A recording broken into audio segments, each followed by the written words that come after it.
You all must have heard about ghosts, but today I am going to tell you about something that is not just more powerful than ghosts, but also far more dangerous. And the most shocking part is, this entity is also mentioned in the Quran. So in today's horror story, I am going to take you closer to that dark mystery, a mystery so terrifying that after hearing it, you may never look at the darkness the same way again.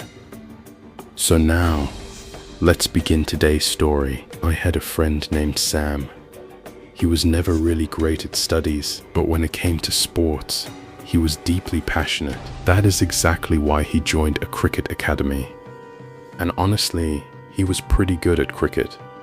Now you might be wondering, why am I talking about cricket? Why does it matter whether Sam was a good player or a bad one?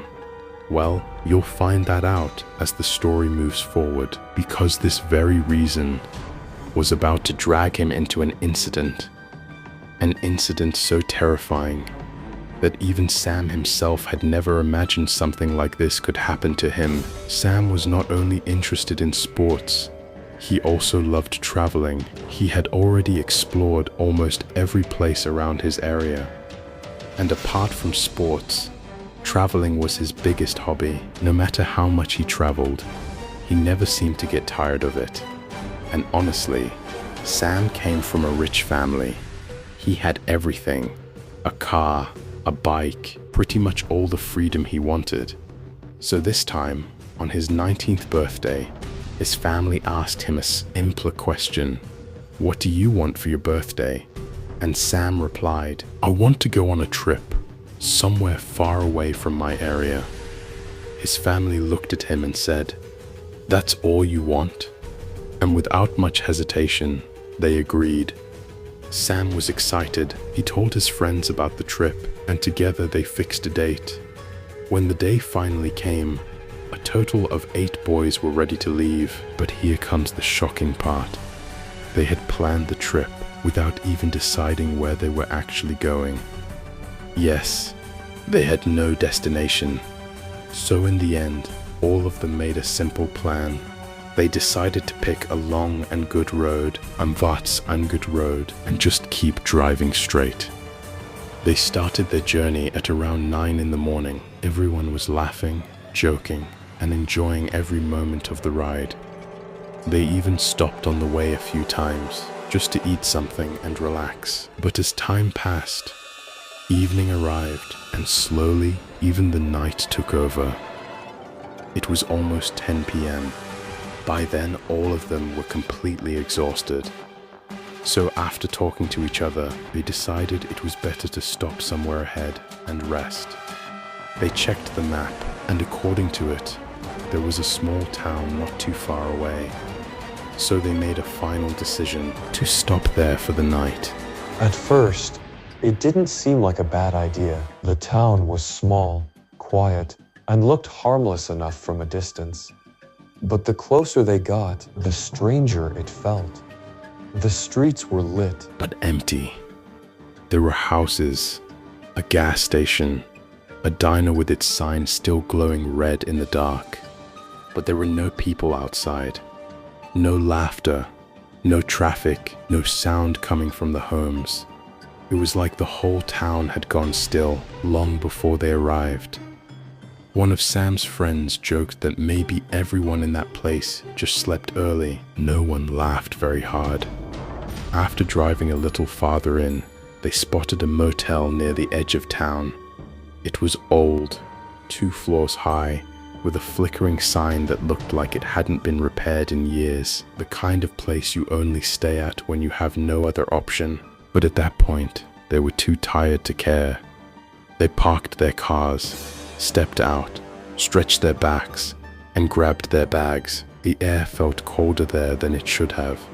Not freezing, just wrong.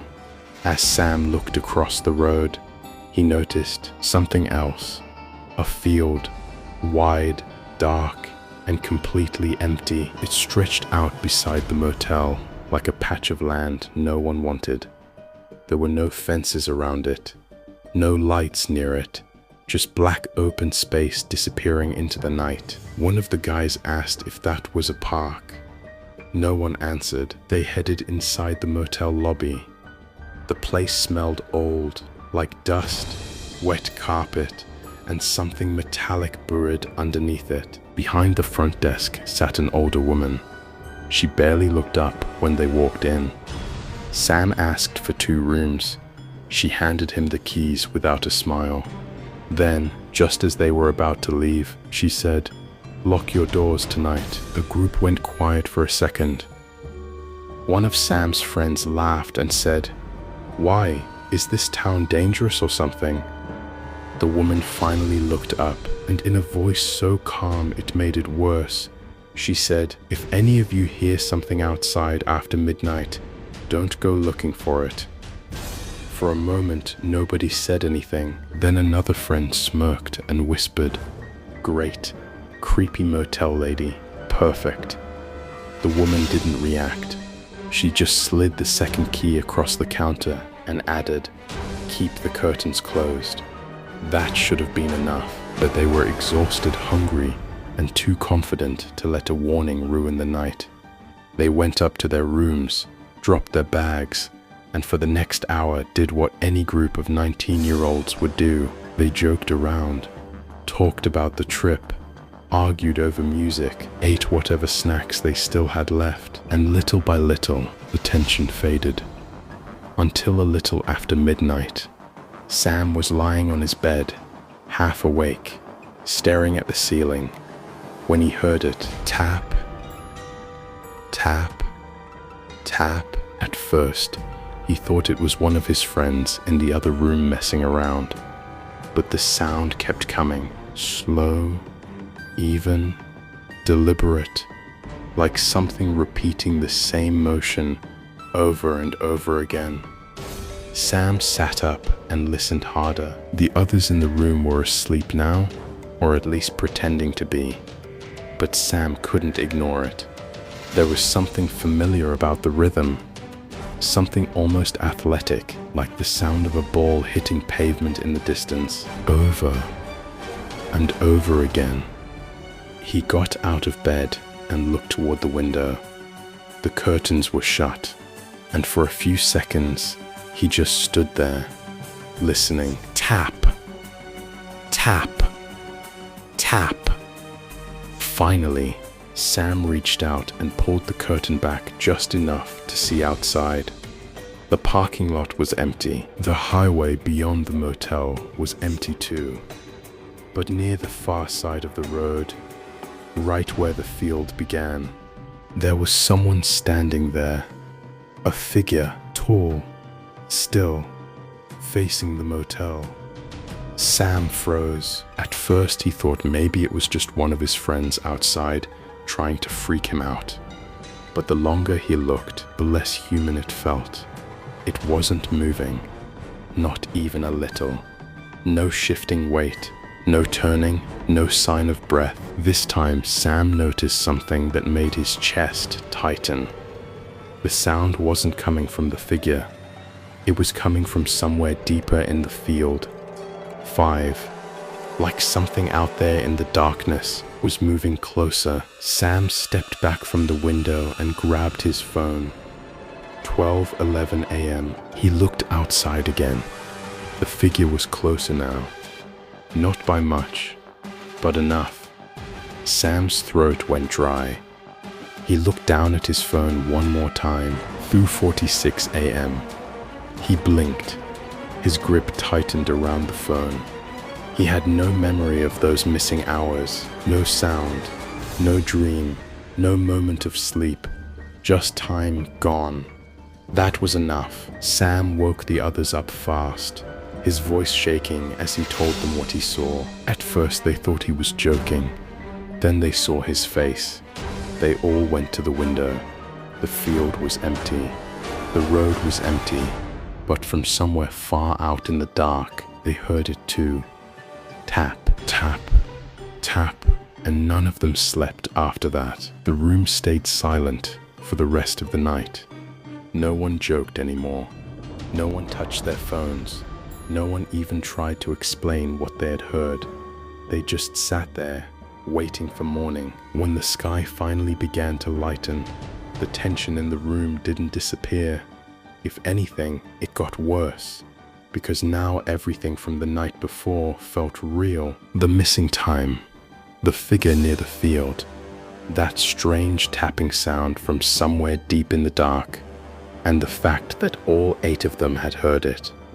They packed their bags fast. No shower, no breakfast, no last-minute stop. They just wanted to get back on the road. Before leaving, Sam went down to the front desk.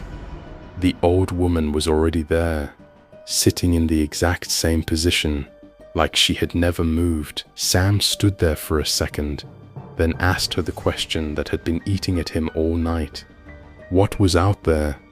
The woman looked at him for a long moment. No surprise, no confusion, just the kind of expression someone has when they've seen the same fear too many times before. Then she said, "Some people hear it. Most of them ignore it. The unlucky ones listen too long." He turned around, walked back to the parking lot, and told everyone to get in the cars. No arguments, no questions, just engines starting one after another. They pulled out of the motel and drove straight through town. And in the daylight, the place somehow looked even worse. The streets were still empty. The diner was closed. The gas station had no one inside. And for a moment, it almost felt like they were driving through a place that had been left behind by time itself. But eventually, they made it back to the highway. And once they were back on the open road, everything started to feel normal again. The sun was up. Cars passed by, the silence was gone, and little by little, the fear began to wear off.